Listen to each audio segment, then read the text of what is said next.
In today's video, we have some NHL news from the Waiver Wire. We have a signing, we have some suspension discussions, and we also have some trade rumors focusing on teams like the Calgary Flames, Vancouver Canucks, and Pittsburgh Penguins. We'll get into all the latest coming up next.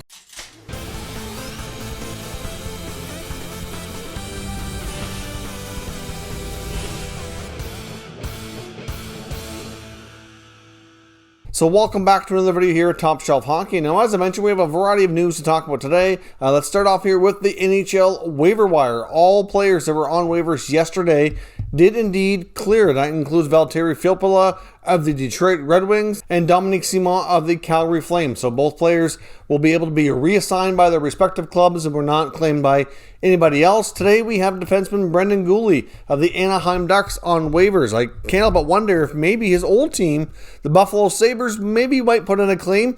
They are certainly had their fair share of injuries and things on the blue line. They could probably use somebody like himself. I know, he had a fair bit of experience there before, so I can't help but wonder if that might be a team we see put in a claim, but certainly an interesting defenseman. Again, somebody's not, on a longer term, big money contract or anything. So we'll see if Guhle remains a member of the Ducks as of noon Eastern time tomorrow, or if he indeed gets claimed. The New York Rangers have come to terms with 2020 first-round pick Braden Schneider on his entry-level contract. The 19th overall pick signs his 3-year ELC. Obviously, he'll still play in the Western Hockey League this year, but certainly a big part of their future. Very interesting, rugged defenseman.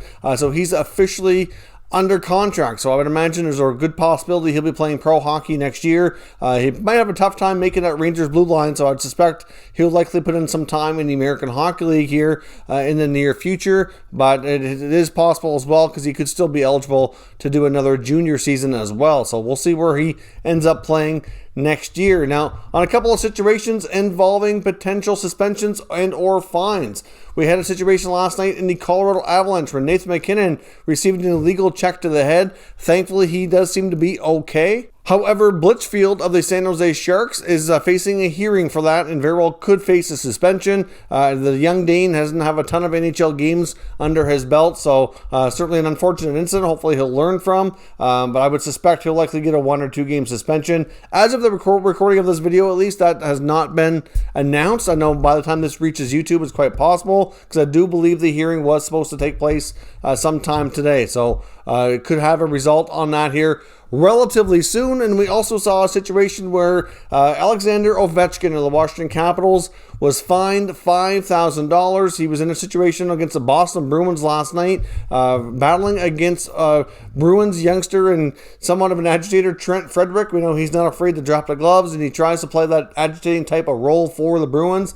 He was going at Ovechkin numerous times throughout the game. He ended up getting a spear from Ovi right in the nether regions, I guess we'll say. The whole situation was nuts, and yes, that's a bad joke, and we'll move on from there, but Ovechkin gets $5,000 fine for his actions against Trent Frederic. So obviously, I think fair to say that Trent Frederic kind of pissed off Ovechkin, and he gave him the wood right between the legs, so certainly not a good situation there. Frederick did make comments today saying he slept fine and was not any worse for wear today, but hopefully he learned his lesson on messing with the grade 8. I'm sure we won't see that happen again in the near future. Now, of course, moving on to the teams we want to talk about in the trade talk. There was new information today on NHL Insider Trading, and I also saw some other information from the Elliot Friedman's latest 31 Thoughts blog.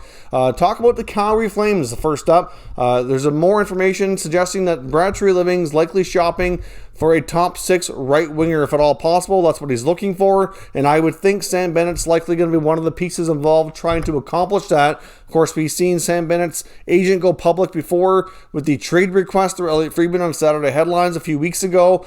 Since then, he's had a little bit more of an opportunity, but he's also been a healthy scratch, and tonight he's going to be a healthy scratch on another occasion here. It seems to be coach's decision is what we're hearing from Jeff Ward. I mean, the game hasn't started yet against the Senators, but that's what I was looking at earlier, is that Bennett's not expected to play. And you know what? I can understand here. To a degree, I can see why he might be. I would just like to see the same level of accountability held for some of the other players in the top 6 who certainly have gone long stretches without producing as well. But obviously, Bennett's a case where he's been wanting more of an opportunity. He's had a combination of shifts at center and at wing, not really working out a ton for offensive output. He's had a few moments where he had a top six role and did okay, but it was short-lived.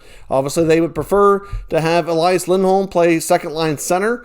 He sometimes goes up and plays on that right wing on the top line, and obviously when you get Lindholm playing with like Monahan and Gaudreau, for example, that's a trio that normally is pretty effective and one of the better lines for the Flames, but they would prefer to balance things out and get another winger so Lindholm can go back to center. So that is what Brad Treliving is on the lookout for. Obviously not going to be something that's easy to find per se. There's certainly a fair share of players that are out there on the rumor mill that very well could be traded, but look for Calgary to be adding to the right wing position. And I would, like I said, Bennett's likely going to be really pushing for a trade where he's been a healthy scratch here.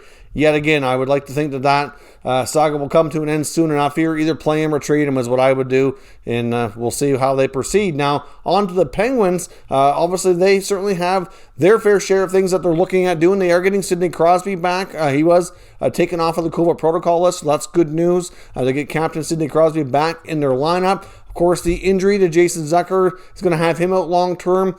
So they're certainly looking for a similar situation to the Flames, looking for a top six winger. Now, there's some interesting guys out there that we've talked about, and it could make sense for the Flames or the Penguins and other teams as well. We're looking at many teams that would like to bulk up here ahead of the NHL trade deadline. And in the case of the teams in Canada, especially, like I said, I think they'll be making moves ahead of time because of the quarantine issues. But Pittsburgh looking to have somebody who can fill a similar role to Zucker. And apparently they're also, according to Elliot Friedman, looking to add some toughness as well. So somebody who can play more of a bottom six role, but somebody who's not afraid to play physical and not afraid to drop the gloves as well. They seem to be missing that element from their lineup here. So a couple of things that the Penguins are going to be looking to do. Now, obviously the Penguins at one point, their blue line was pretty battered and beaten up. They're starting to get guys back, get healthier. So that's obviously a good sign. But the problem with Pittsburgh, especially when it comes to making a bigger trade, trying to acquire a top six forward, I just don't know how they're going to accomplish it because they just don't have a lot of assets that are tradable at this point. They've moved a lot of prospects and picks over the years, so that cupboard of things they can move for the future is not overly deep. They don't have a whole lot of younger players that would really, be interesting to other teams. So I'm not sure how they're going to have to do that. It's going to have to be some kind of a hockey trade. I know since Brian Burke and Ron Hextall have been there, we haven't seen any trades here as of yet. But Brian Burke's style, he likes to have a team who can play a very physical style of game and certainly protect their not so physical players and their star players especially. So not a surprise in that regard. And there was numerous attempts to upgrade in goaltending already. We've seen them, of course, on multiple occasions trying to get Fleury back from Vegas, and that did not work out. They apparently were making offers to try to get Jonathan Quick. Of course, Ron Hextall used to work for the Kings, so he fully knows firsthand what Jonathan Quick's capable of, and that deal was thwarted as well. So they've tried to get a veteran goalie multiple times and it has not worked out. So I'll be curious to see if they also try to pursue that here as we get closer to the NHL trade deadline. And lastly, I want to touch on the Vancouver Canucks. I know tonight on Insider Trading, they talked about Tanner Pearson, who we've touched on here before. He's a pending UFA. Apparently, Jim Benning wants to have conversations with Pearson or his agent in the very, very near future, so he knows what the status is heading into the deadline. He does not want to take the chance, as I mentioned before, of losing him as a UFA, not getting anything in return. There is a possibility they could try to re-sign him, but it's going to be tough given their cap constraints. They do have some money coming off the books this year into next, which is going to be helpful, but they also have some big contracts for guys like Pettersson and Hughes that need to be worked out, so they have to tread carefully here, and they can't have a lot of money tied up in role players and bottom six wingers because they already have enough of that. They can't afford to have another contract that doesn't work out. They need to hit home runs here, and obviously Pearson's a guy that, at this point, they need to determine his future. I think more than likely he does get moved just because of the logistics around signing him could be complicated, and obviously they would try to get something back that can help them for the future as well. Now, staying with the Canucks, there's been a lot of talk before about a potential deal with Anaheim sending Jake Virtanen to the Anaheim Ducks. And we've heard off and on the deal was still in discussions. We've heard that it might be dead or close to it. But right now, from what I'm gathering, it doesn't seem like it's dead. There's still talk out there from Elliot Friedman that the deal is having conversations around it still. However, I mean, it's hard to say what the likelihood of it getting done. It sounds to me like Anaheim really does want Jake Virtanen, that they'd really like to get it figured out and make a deal to acquire him. Right now, it was at one point, Danton Heinen was the main piece going back. The Ducks now have tried to include Derek Grant from what we're hearing as well. So obviously Grant's not really performing overly well for them right now, but he's a player over the years that's been a useful fourth line center.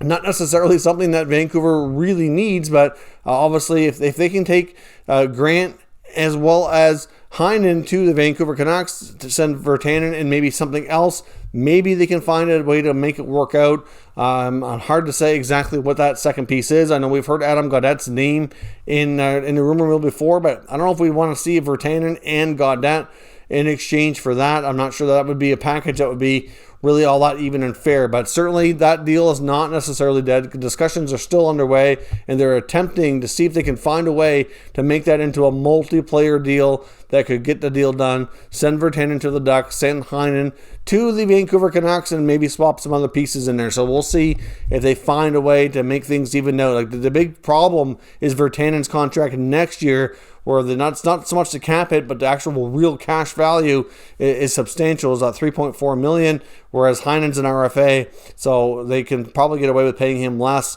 and they just need a way to level that out so that there's more even on both sides. So let me know what your thoughts are on what deals we're going to see ahead of the NHL deadline with the teams discussed today, and we'll discuss further down in the comment section. If you're new to the channel, consider subscribing and turning on your notifications so you don't miss any future content, and give this video a thumbs up if you enjoyed it. I'd appreciate it if you did.